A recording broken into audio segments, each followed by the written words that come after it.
안녕하세요.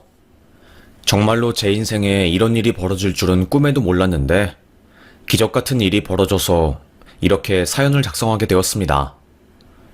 주변에서 꼭 이거는 사형감이라고, 뉴스에 나와도 될 정도의 사건 같다고, 우리만 알기 너무 아까우니까 꼭 좀 제보해달라고 해서 이렇게 용기를 내서 사연을 제보하게 되었습니다. 저는 소년가장이었어요.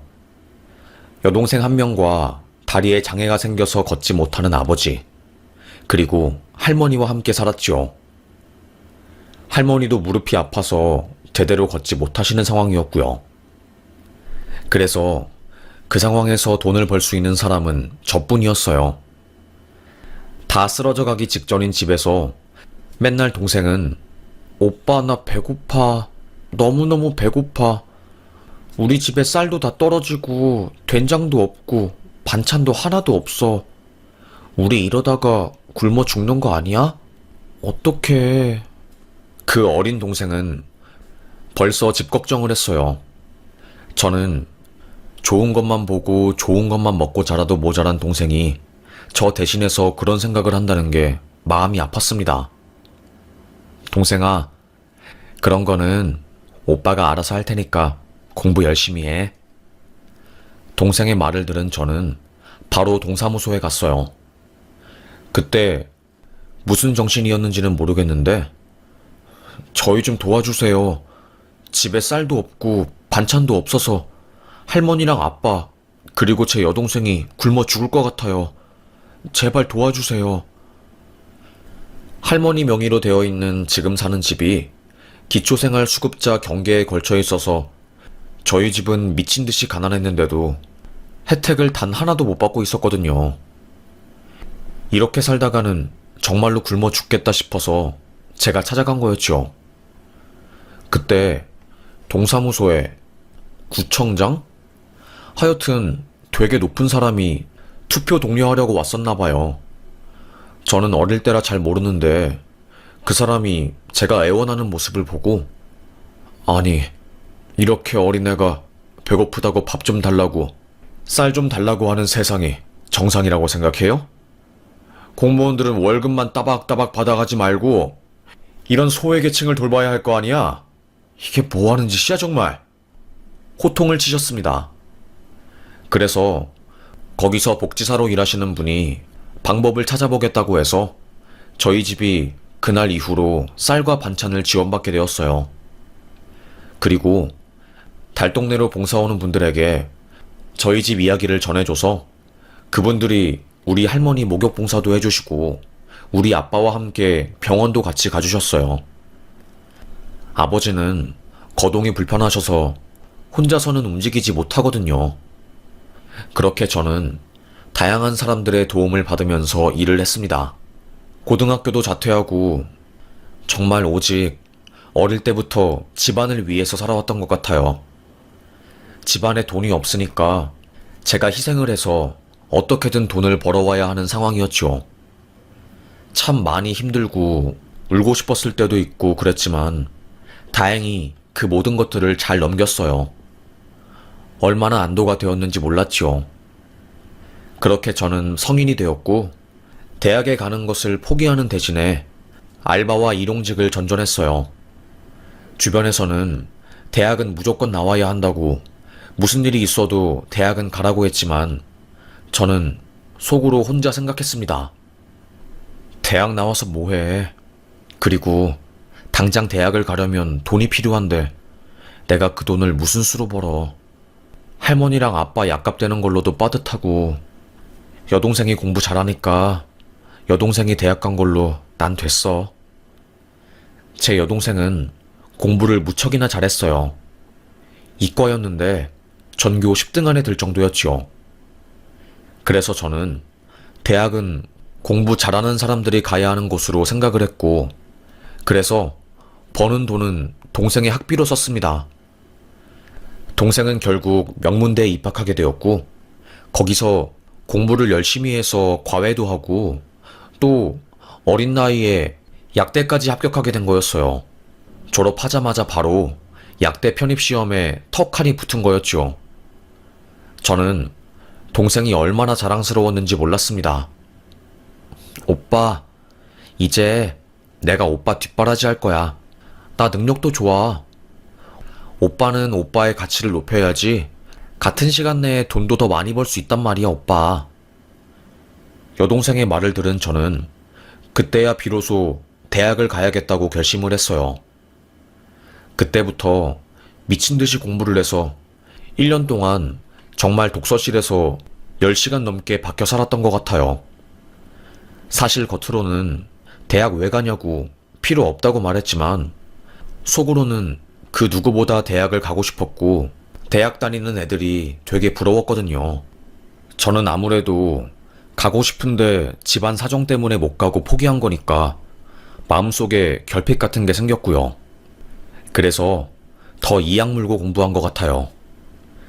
그렇게 미친 듯이 공부한 저는 서울에 있는 하위권 대학교에 턱하니 붙게 되었고 너무나도 뿌듯하고 자랑스러운 대학 생활을 보냈어요. 대학 생활 틈틈이 알바도 했고요. 사실 아빠와 할머니는 제가 책임져야 하는 존재였기 때문에 어쩔 수 없이 계속 알바는 포기하지 못했던 것 같아요. 제가 학교를 다닌 시절만 해도 학자금 대출이라는 게 없어서 무조건 한 학기 휴학하고 그때 번 돈으로 그 다음 학기 등록하고 이런 시스템으로 학비를 냈어요. 그래서 저는 학교도 늦게 들어갔는데 졸업까지 더 늦어진 상황이었지요. 군대 갔다 오고 나서 졸업하고 취준을 하려고 보니까 내일 모레 제 나이가 30이더라고요. 거의 중고 신입 나이였습니다. 그래서 저는 더더욱 열심히 살았어요. 대외 활동이랑 봉사 활동도 미친 듯이 등록해서 참가하고 정말 정신없이 일했던 것 같아요. 막 진짜 미친 사람처럼 일해보기도 하고 인턴에 합격하려고 별짓을 다 했습니다. 하지만 매번 서류 심사에서 보이는 글씨는 저희 회사에 지원해 주셔서 감사합니다. 하지만 안타깝게도 이번 서류 심사에서는 불합격하셨습니다. 다음 기회에 뵙겠습니다. 이런 글씨들이 써 있었죠. 취준을 한 이후로 제 인생에서 단 한 번이라도 합격이라는 글자를 본 적이 없었어요. 미치겠더라고요. 슬프고 힘들고 속상하고 왜 나한테만 이런 시련이 오는 건지 마음이 너무너무 아팠지요. 주변에서는 요즘 취업하는 거 다 힘들대. 서울대 학생들도 취업하는 거 힘들어서 벌벌 내는 형편이잖아. 게다가 서울대뿐만 아니라 인턴 같은 것도 못해서 안달이래. 취업도 아니고 고작 인턴인데 수백 명이 한 자리에 지원하니까 너 기죽지 마. 취업은 기죽으면 끝나는 싸움이야. 다들 경기가 안 좋아서 취업도 힘들다며 저에게 말해주었지만 저는 집안에서 지원을 받는 애들보다 더 심각하고 간절한 상황이었어요. 무조건 취업을 해야 했고 진짜 안 하면 우리 할머니와 아빠를 먹여 살리지 못하니까 똥줄이 탔지요. 그래도 최대한 끝까지 긍정적으로 생각을 해서 앞으로 나아가려고 했던 것 같아요. 그래, 서류 심사에서 100번 떨어지면 200번 지원하면 되지. 뭐 500번 떨어지면 1000번 지원하고 말 거다. 어지간한 일에는 흔들리지 않는 멘탈을 가질 거고 강한 사람이 될 거야, 나는. 단단하게 마음의 준비를 하고 저는 살았던 것 같아요. 그렇게 죽기 살기로 포기하지 않고 주말에는 봉사활동하고 평일에는 어학 공부를 하다 보니까 기회가 들어오긴 하더라고요. 처음으로 서류 심사에 통과를 해서 첫 면접을 보러 가게 된 거였습니다. 너무 놀랍고 두근거렸어요. 심장이 쿵쿵 뛰니까 진짜로 미치겠더라고요. 할머니, 아빠, 저 서류 심사에서 붙었어요. 다음 주에 면접 보러 가요. 아이고, 우리 똥강아지가 그렇게 고생을 하더니 드디어 면접을 보러 가는구나. 할미가 TV를 보니까 요즘은 면접까지 가는 것도 정말 힘들다고 하더구나. 우리 똥강아지 할미가 응원한다. 너무 부담 갖지 말고 우리 손자답게 잘하고 와. 알겠지, 우리 손자? 할머니는 두꺼운 손을 저에게 턱 내밀면서 꽉 제 손을 잡았어요. 따뜻한 온기가 전해지면서 저는 힘을 받았습니다. 아빠도 저에게 아빠가 우리 아들한테 해준 것도 없는데 아들은 아빠 대신해서 돈도 벌어오고 아빠가 못나서 가장 역할을 못해서 우리 아들 고생만 시켰는데 알아서 대학도 가고 취업도 준비해주니 아빠는 마음이 아프기도 하면서 참 고맙다. 우리 아들, 아빠 아들이니까 뭔들 척척 잘해낼 수 있을 거야. 알겠지? 아빠는 저를 보고 씩 웃었고 그때 저와 아빠는 주먹 인사를 했어요. 어릴 때부터 아빠와 저는 주먹을 십자가로 통통 치면서 인사하는 걸 했거든요. 그렇게 가족들에게 기운을 받은 저는 아빠가 20년 전 입었던 쾌쾌한 양복을 꺼냈어요. 아무래도 면접에 가려면 양복이 필요한데 형편이 안 좋아서 양복은 살 수가 없고 집에 있는 걸 입어야 했는데 아빠 양복밖에 없었지요. 아빠도 다리 다치기 전에 일을 하셨으니 양복들이 거의 다 수십 년 전 양복이었어요. 그 중에서 제일 괜찮은 덜 오래되어 보이는 양복을 들고 세탁소에 갔습니다. 저 면접 보러 갈 건데 이 양복 빨아주세요. 아이고 청년, 이거를 입고 면접을 간다고? 이 양복 너무 오래된 거 아니야 청년? 웬만하면 그냥 하나 사 입지. 하나 사면 오랫동안 두고두고 입을 텐데 이거 안 감은 벌레들이 좀 먹어가지고 구멍도 뻥뻥 뚫려 있고. 아니에요. 저는 당장 양복 살 돈이 없어서 일단은 이거 입고 월급 받으면 그때 양복 제대로 살려고요. 조언 감사해요. 아저씨는 알겠다며 그러면 자기가 최대한 새 것처럼 색도 좀 입혀주고 빨아주겠다고 했어요. 그렇게 3일 뒤 세탁소를 가서 정말 새 것 같아 보이는, 적어도 너무 오래되어 보이지 않도록 아저씨는 무료로 수선을 좀 해주셨어요. 저는 그런 아저씨에게 아저씨 정말 너무너무 감사합니다. 너무 감사합니다. 고개를 꾸벅 숙였습니다. 열심히 사는 모습을 보니까 우리 아들 같아 보여가지고 내가 이렇게 신경 특별히 쓴 거야. 우리 아들은 30이 넘었을 때까지 취업 못하고 있다가 이제 최근에 취업해서 회사 다니고 있어. 아들이 취업하면 세상이 다 내 거가 될 줄 알았는데 아니라고. 정말 문을 열면 또 다른 문이 내 앞에 펼쳐진다고 하더라고. 그러니 자네도 면접 붙었다고 너무 들뜨고 좋아하지도 말고 면접 떨어졌다고 너무 실망하거나 아파하지도 말게나. 각자 다 장단점이 있는 법이니. 그렇게 그분 덕분에 저는 깨끗해진 양복을 들고 집으로 왔어요. 그리고 핸드폰으로 넥타이 매는 영상을 찾아보고 숙지했습니다. 그렇게 두근거리고 떨리는 면접기를 가게 되었어요. 저희 집이 달동네라서 버스를 타는 곳까지 가려면 시간이 좀 걸리거든요. 저는 늦을까봐 1시간 일찍 집을 나왔습니다. 오늘 왠지 느낌이 좋은데? 제발 잘 되어서 가족들한테 자랑하고 싶다. 발걸음이 가벼운 저는 양손을 흔들면서 길을 걸었습니다. 한 30분 정도 걸으니 빨간 버스를 타는 곳이 나오더군요. 버스를 타고 서울역 전전역에 내렸어요. 거기서 버스를 또 갈아탔어야 했거든요. 그런데 그 옆에 한 노숙자가 벤치 옆에 쓰러져 있는 겁니다.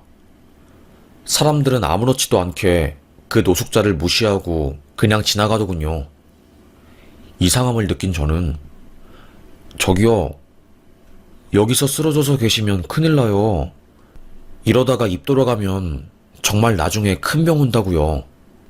집이 어디세요? 어디신데 여기서 이러고 있으세요? 청년, 그냥 지나가. 여기가 서울역 근처라서 근본 없는 노숙자들이 많아.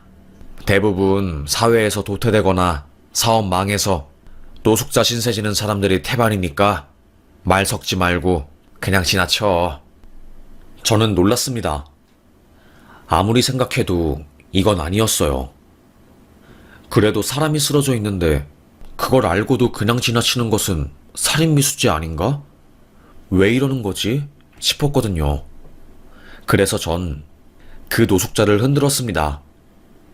의식이 약간은 남아있었던 그 노숙자는 저에게 밥, 물, 빵, 먹을 것 좀 이러시더라고요. 놀란 저는 알겠습니다. 잠시만요. 여기서 기다리세요. 하고 막 뛰어갔어요. 편의점에 갔죠. 그리고 물이랑 빵을 결제하려고 하는데 순간 제 머릿속을 스치는 생각이 있었습니다. 지금 체크카드에 5,000원 있고 이 돈을 쓰면 나 대중교통 못 타서 늦을 텐데? 걸어가야 하는데? 몇백 번의 지원 끝에 겨우 얻어낸 면접 기회인데 나 어떻게 하지? 진짜 큰일 났다. 에이, 몰라. 사람이 중요하지. 지금 눈앞에 쓰러진 사람이 중요하지. 그거 말고 더 중요한 게 있겠어? 당연히 없지. 그렇게 저는 잔액이 얼마 안 남은 카드로 결제를 했어요. 그리고는 손에 물과 빵을 들고 나와서 그 노숙자에게 건넸습니다. 아저씨, 왜 여기서 밥도 안 먹고 계속 이러고 계셨던 거예요? 노숙자는 허겁지겁 빵을 먹느라 대답을 하지 않았어요. 그리고 저는 경찰에 신고했어요. 여기 노숙자 한 분이 쓰러져 있는데요. 빨리 와서 확인 좀 해봐야 할 것 같습니다. 구급차까지 대동해서 오시는 게 좋을 것 같습니다. 몸 상태가 많이 안 좋아 보여요. 경찰은 의뢰 있는 일인 양 놀라지도 않고 좀 기다리라고 하더라고요. 그렇게 10분이 좀 넘었을 때 경찰과 구급차가 왔고 그 노숙자를 모셔갔어요. 그 노숙자는 자네 이름이 뭐야?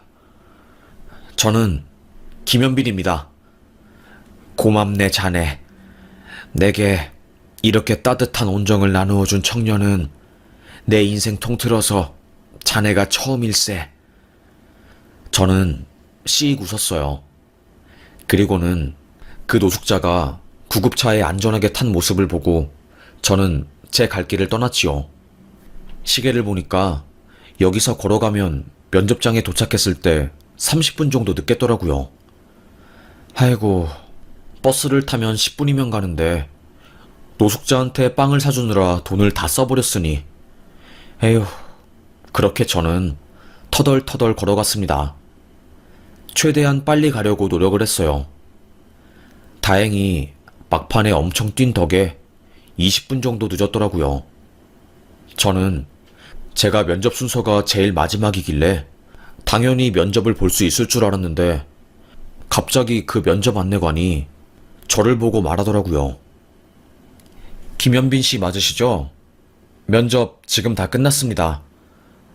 네? 이렇게 일찍이요? 제가 마지막 순번 아닌가요? 지금 앞에 있는 분들은 면접 보고 있는 거 아닌가요? 저 오늘 꼭 면접 봐야 하는데 진짜 어렵게 얻은 기회라서요. 제발요. 네. 원래 김현빈 씨가 가장 마지막 순서이셨는데 저희가 순번을 뒤로 다시 바꿔서 김현빈 씨가 첫 번째 순서가 되었어요.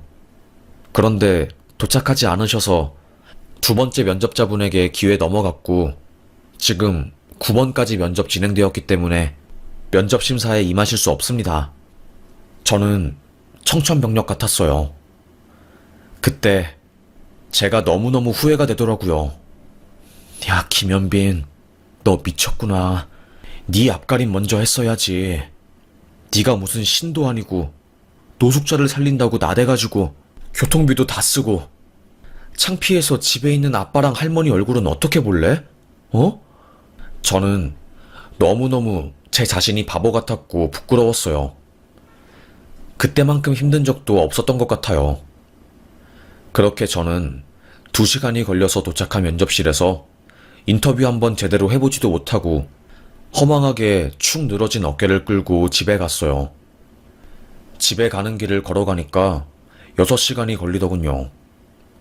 다리가 퉁퉁 부은 채로 집에 들어간 저를 본 할머니와 아빠는 면접 잘 봤느냐? 애비야, 그런 거는 물어보지 말어라. 표정 보니 잘된 모양은 아닌 것 같으니까. 저는 하염없이 울었습니다. 베개에 고개를 받고 베개가 축축해질 때까지 엉엉 울었던 것 같아요. 울고 나니까 할머니가 제 방에 들어왔어요. 작은 상다리를 들고요. 귀에서 잘 꺼내 먹지 않는 스팸을 노릇하게 구워서 제가 제일 좋아하는 스팸이랑 찬물에 김치를 가지고 오셨더라고요. 손주, 우리 똥강아지, 아무리 힘들어도 밥은 먹어야지. 숟가락에 물에 만 찬밥을 올려서 저의 입에 스팸과 김치를 얹혀서 쑥 넣어 주었습니다. 입맛 없을 때 그렇게 먹으면 입맛이 싹 돌아온다는 것을 안 할머니가 저에게 그렇게 밥을 먹여주신 거였죠. 죄송스러워서 밥은 안 넘어가는데 맛은 또 어찌나 있던지 이런 제가 더 바보 같았습니다. 그렇게 저는 할머니의 밥숟가락 덕분에 밥을 우걱우걱 먹고 다시 힘을 냈어요. 앞으로는 나의 이익을 좀 챙기면서 살자. 그래, 다시는 이런 실수 저지르지 말자. 다짐을 했습니다. 그리고 다시 저는 축 처진 어깨를 이끌고 이력서를 냈어요. 힘이 안 나더라고요. 얼마나 어디까지 노력을 해야 하는지도 모르겠고 제 나름대로는 열심히 살았다고 하는데 기업에서 저를 안 뽑아주니까 저도 우울하고 죽고 싶더라고요. 한없이 마음은 약해지고 그렇게 살게 되었습니다. 친구들은 다 취업하는데 저만 못하고 나이도 많고 갓 졸업한 애들에 비해서 경쟁력도 없으니까 기가 죽는 게 당연하더라고요. 그때 여동생이 오빠가 그때 면접 못 본 건 오빠가 게을러서 집에서 늦게 나온 것 때문도 아니고 쓰러진 사람 살리다가 그런 거 아니야. 나는 오빠가 자랑스러워. 그리고 이제 시작인 거지. 다른 곳에서 오빠 면접 붙을 거야. 절대로 걱정하지 마. 동생의 따뜻한 위로에 저는 눈물을 펑펑 쏟았어요. 내가 여태까지 가족들 먹여 살리느라고 친구도 없고 인생을 외롭게 살았는데 동생이 내게 하는 말을 들어보니까 희생하면서 살길 정말로 잘했다 싶더라고요. 저는 동생에게 힘을 얻고 다시 세상에 나갈 준비를 했습니다. 하지만 처음으로 면접을 붙은 이후로 저는 다시 서류 합격을 하지 못했어요. 그렇게 6개월이 흘렀죠. 거의 자포자기하면서 그때는 일용직이랑 편의점 아르바이트를 병행하면서 서류를 작성했던 것 같아요. 예전에는 회사별로 자기소개 내용을 맞추어서 작성을 했다면 그때는 너무 힘들어서 그냥 복사 붙여넣기만 반복했었죠. 그러다가 문득 이렇게 삶을 살면 정말 이도저도 안 될 것 같다는 생각이 든 겁니다. 그때부터 마음을 고쳐먹고 다시 서류를 작성하기 시작했어요. 자기소개서도 정성스럽게 작성했고요. 그런데 갑자기 인턴 합격되었다고 문자가 온 겁니다. 저는 사실 취업 준비를 하고 있긴 했지만 인턴이라도 정말 감사하게 잘 할 수 있을 것 같았거든요. 그렇게 간절한 상황에서 인턴에 합격하니 얼마나 기뻤는지 몰랐습니다. 비록 비정규직 인턴이었지만 저에게는 정말 하늘이 내린 기회 같았어요. 거기에 첫 출근을 해서 일을 했어요. 아무래도 중고 신입이다 보니까 제 선배들이 전부 다 저보다 나이도 적고 그랬거든요. 늦게 인턴을 들어온 만큼 더더욱 열심히 해야지 마음을 먹었습니다. 힘들어도 즐거웠어요. 그리고 같이 인턴한 동기들도 다들 착하고 좋았지요. 그렇게 인턴 기간이 끝나게 되었고, 저는 다시 취준생으로 돌아가야 하는 때가 오게 되었어요. 너무 아쉽기도 하고 헛헛하더라고요. 인턴 생활 마지막 날에 갑자기 과장님이 저를 부르는 겁니다. 김현빈 씨, 어떻게 그렇게 사장님한테 잘 보인 거야? 사장님이 자네 정규직으로 전환하라고 나한테 공문 보내줬는데? 원래 우리 회사가 신입 인턴들 정규직 전환 잘 안 해주는 걸로 진짜 유명하고, 그래서 인턴들이 어떻게든 정규직 전환되고 싶어서 난리치는데 대단한데? 저는 놀랐어요. 거기 회사 사장님 한 번도 본 적 없는데 갑자기 제가 저만 정규직으로 전환되었다는 소식을 들으니까 진짜로 어안이 벙벙하더라고요.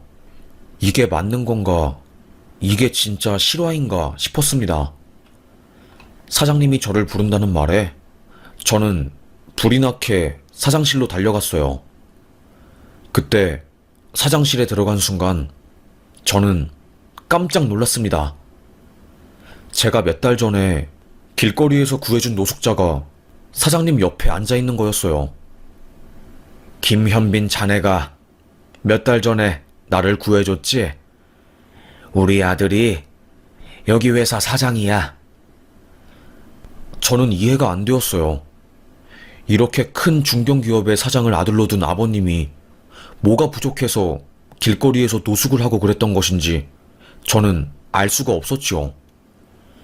자네 표정을 보니 자네가 어떤 부분에서 의문을 품고 있는지 알 것 같네.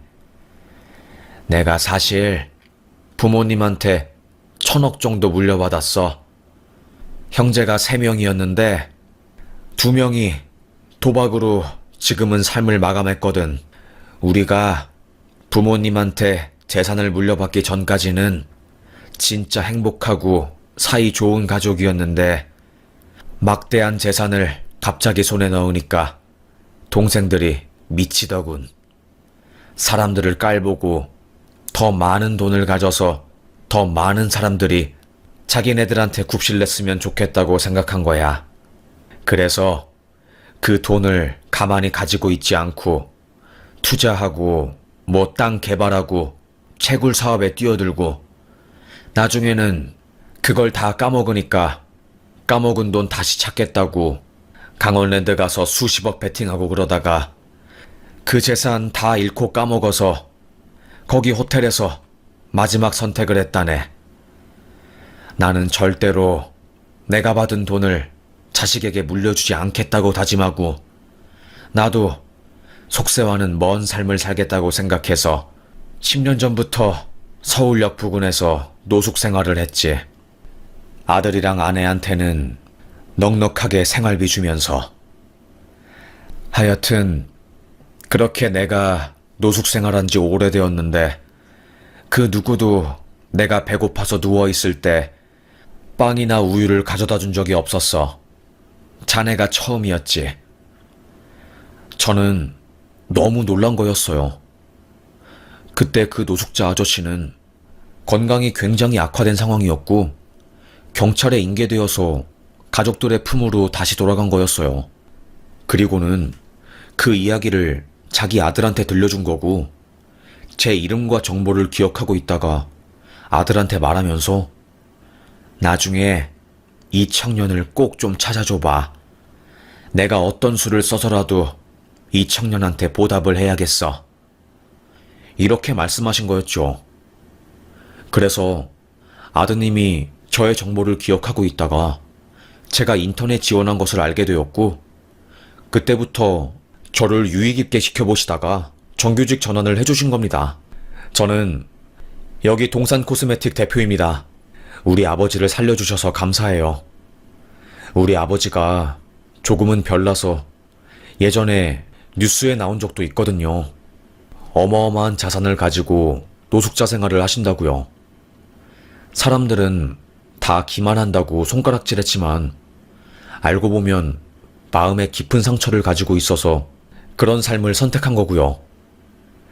하여튼 우리 아버지에게 밥 사주시고 그래 주셔서 정말 감사합니다. 저희가 뭐라도 도움이 될 수 있는 것들은 다 해드리고 싶네요. 그리고 저희 회사에서 이제는 정규직으로서 당당하게 출근하고 마음껏 능력을 펼치시면 될 것 같습니다. 축하합니다. 그 노숙자 아저씨 때문에 면접 볼 기회를 잃어버렸다고 한탄하고 너무나 원망스럽기도 하고 슬펐는데 그분 때문에 되려 정규직 전환까지 되고 제가 1순위로 가고 싶었던 기업에 정말 그 힘들다는 정규직 전환까지 성공한 저는 너무 죄송스러운 마음과 그리고 감격스러운 마음에 진짜 목 놓아서 펑펑 울었던 것 같아요. 엉엉 울었죠. 꺽꺽 대면서요. 그 모습을 본 노숙자 아저씨는 자네 내가 알아보니 집안 형편이 많이 힘들다고 하더군. 이제는 회사 근처로 이사와서 아빠랑 할머니랑 편하게 살게나. 내가 지원해주겠다네. 내가 이렇게 큰 돈 가지고 있으면 뭐하겠어. 쓸 일이 없어서 공허하고 헛헛했는데 이제는 자네를 위해서 돈 쓰고 주변의 소외된 사회계층을 좀 돌봐야겠다는 생각이 드네. 자네 덕분에 내가 다시 사회에 속해서 의미 있는 활동을 하고 싶어지니 참 행운일세. 자네한테 너무나도 고맙고 또 고맙네. 이제 행복만 합세. 감사합니다. 감사합니다. 정말 무언가를 바라고 했던 일은 아닌데 저의 행동이 이렇게나 큰 행운을 가져올 줄은 몰랐네요. 사실 그날 밥이랑 빵 사드리느라 교통비까지 다 써서 면접장을 걸어가느라 늦어서 면접을 못 봤는데 그래서 저의 행동을 후회하고 자책했는데 그 생각이 이제는 바보 같다고 생각이 드네요. 이렇게 큰 행운과 기회를 얻었으니 말이죠. 다시 한번 감사합니다. 그리고 저 정말로 최선을 다해서 일하고 열심히 살아볼 겁니다. 감사합니다. 저는 고개를 꾸벅 숙이고 사장님과 그분과 악수를 하고 인사팀과 함께 연봉 계약서를 썼네요. 신입치고는 정말 역대급으로 높은 연봉인 5천만 원을 계약했습니다. 그리고 계약서를 들고 집에 간 저는 진짜 개구리처럼 팔짝팔짝 뛰면서 난리가 났어요. 아빠, 할머니, 저요, 정규직으로 전환됐어요. 오늘이 원래 인턴 끝나는 날인데 저만 정규직으로 전환되었어요. 제가 예전에 노숙자 아저씨 살렸잖아요. 알고 보니까 그 아저씨 아들이 제가 인턴이라는 회사의 대표였던 거예요. 어찌저찌 인연이 닿아서 저에게 보답하고 싶다고 하셔서 제가 정규직으로 전환된 거예요.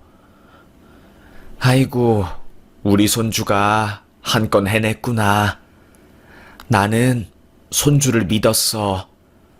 항상 정직하게, 정의롭게 행동하고, 아무리 힘들어도 항상 웃으면서 일하고, 남들을 도우려고 하고, 그 마음씨는 언젠간 보상받는다고 그렇게 생각을 했는데, 진짜로 우리 손주가 제대로 보상받았네. 우리 손주 취업해서 이 할미는 하나도 걱정이 없다. 역시 우리 아들 대단해. 아들아, 아빠는 우리 아들이 너무나도 자랑스럽구나. 정말 자랑스러워. 정규직으로 취업한 저는 집안의 자랑이 되었고 너무나도 뿌듯하고 기분이 좋았습니다. 제 여동생도 소식을 듣고는 오빠, 진짜 정규직으로 전환된 거야? 오빠 진짜 대박이다. 너무 자랑스러워. 와, 그렇게 열심히 살더니 그 업계에서 최고 연봉 주는 것에 턱하니 정규직으로 붙고. 오빠, 진짜 너무 자랑스럽다.